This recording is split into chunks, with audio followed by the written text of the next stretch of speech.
From the Poor Man's Morning and Evening Portions by Robert Hawker. August 25th, evening. And on the Sabbath, we went out of the city by a riverside where prayer was wont to be made. Acts 16:13. What had they? No church, no synagogue, no prayer in the city?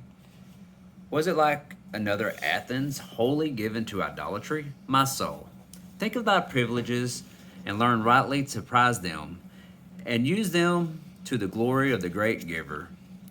It was on the Sabbath.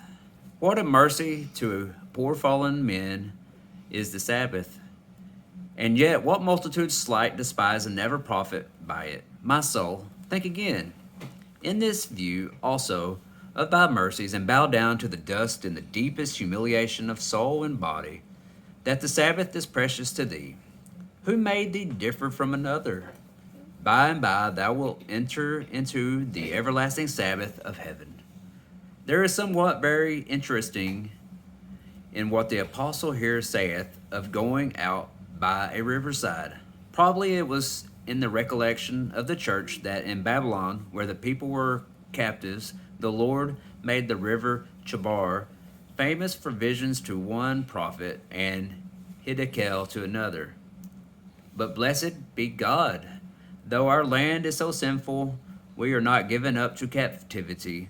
And while many of the nations around have their churches turned around into stables amidst the din and horrors of war, our candlestick is yet not removed out of its place.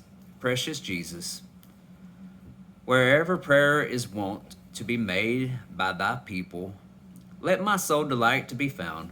Let me hear thy voice inviting to communion.